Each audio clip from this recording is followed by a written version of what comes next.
नमस्कार, श्री स्वामी समर्थ। आजच्या व्हिडिओमध्ये चातुर्मासामध्ये काही नियम पाळायचे आहेत, ते नियमांचं पालन करायचं आहे, जे मी या व्हिडिओमध्ये तुम्हाला सांगणार आहे।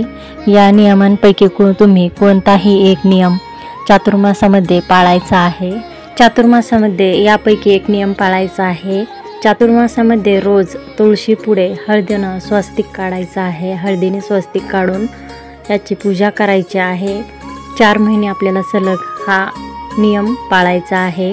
त्यानंतर 4 महिने रोज पिंडीवर दुधाने अभिषेक करायचा आहे। चातुर्मासामध्ये 4 महिने रोज विष्णूंना किंवा कृष्णाला तुळस व्हायची आहे।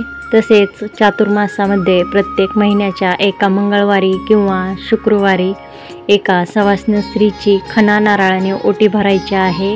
एका सवाष्ण स्त्रीला जेवायला घालायचं आहे आणि तिची खणा नारळाने ओटी भरायची आहे। तसेच या 4 महिन्यामध्ये ब्रह्ममुहूर्तावर उठायचं आहे आणि सूर्याला अर्घ्य द्यायचा आहे।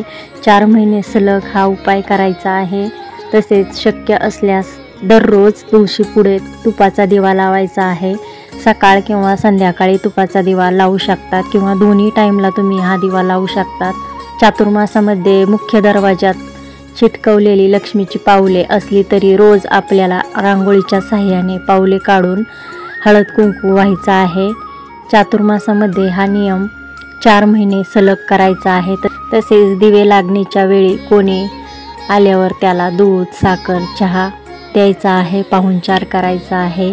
4 महिने प्रत्येक बुधवारी एका गरीब विद्यार्थ्याला वही आणि पेन द्यायचा आहे। तसेच चातुर्मासामध्ये जवळच्या परिसरात असलेल्या मंदिरात, कोणतेही मंदिर असेल तरी चालेल, रोज किंवा आठवड्यातून एकदा तुपाचा दिवा लावून प्रसाद ठेवायचा आहे। चातुर्मासामध्ये एखाद्या गरीब गरजूला वस्त्रदान, अन्नदान करायचं आहे। तसेच चातुर्मासामध्ये कांदा लसूणही खाऊ नये, हा एक नियम पाळायचा आहे।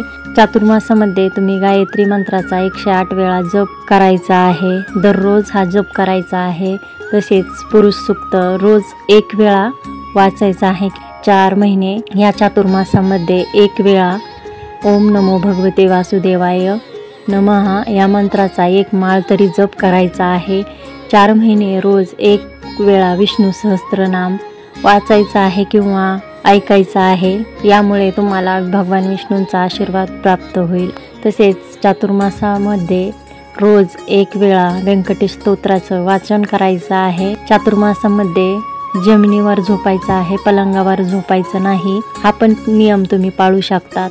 4 महिने रोज भगवद्गीतेचा 1 अध्याय वाचायचा आहे, म्हणजे भगवद्गीतेमध्ये 18 अध्याय आहेत। 4 महिने रोज जवळच्या परिसरात असलेल्या मंदिरात जाऊन 11 प्रदक्षिणा मंदिरात जाऊन घालायच्या आहेत।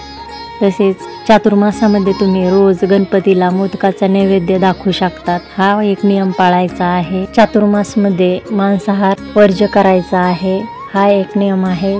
मांसाहार पूर्णपणे बंद करायचा आहे 4 महिने। चातुर्मासामध्ये रोज देवघरात तुपाचा दिवा लावायचा आहे। सकाळ किंवा संध्याकाळ तुम्ही हा दिवा लावू शकतात। कोणत्याही एक वेळ तुम्ही हा तुपाचा दिवा लावू शकतात किंवा दोन्ही टाइम लावलं तरी चालेल। तसेच 4 महिने रोज शिवपिंडीवर पांढरे फूल व बेलपत्र व्हायचं आहे। तसेच आपल्या आवडीच्या एखाद्या वस्तूचा किंवा पदार्थाचा त्याग करायचा आहे, जसे की उदाहरणार्थ चहा, कॉफी किंवा इतर पदार्थ 4 महिने खायचे नाहीत, 4 महिने पाळायचे आहेत। चातुर्मासामध्ये तुम्ही रोज गाईलाही घास देऊ शकता। तसेच चातुर्मासामध्ये 4 महिने रोज विद्यार्थ्यांनी गणपती अथर्वशीर्षाचे वाचन करायचं आहे। तसेच चातुर्मासामध्ये 4 महिने प्रत्येक गुरुवारी संपूर्ण स्वामी चरित्र सारामृताचं वाचन करायचं आहे। चातुर्मासामध्ये प्रत्येक शुक्रवारी 11 वेळा श्री सूक्ताचं वाचन करायचं आहे। तसेच 4 महिने रोज कुलदेवतेची आरती करायची आहे। कुलदेवी आपली घराची रक्षण करणारी असते, म्हणून 4 महिने रोज 1 वेळा तरी कुलदेवतेची आरती करायची आहे।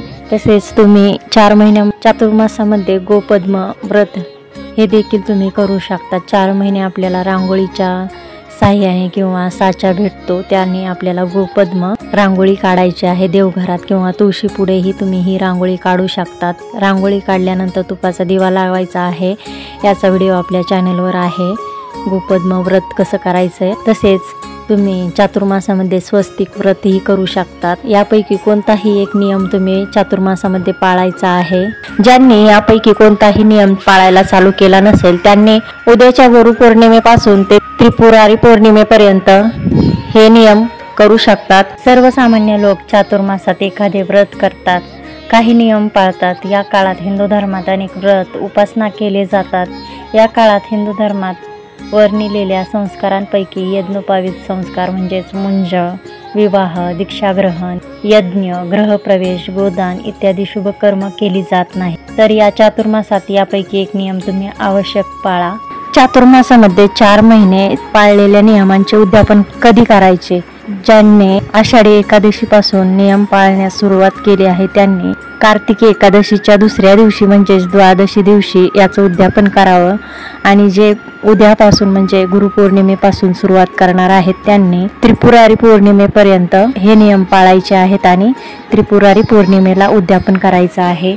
तर ही माहिती आणि हा व्हिडिओ आवडला असेल तर लाईक, शेअर, सबस्क्राईब करायला विसरू नका। चॅनलवर जर नवीन असाल तर सबस्क्राईब करा। धन्यवाद। श्री स्वामी समर्थ।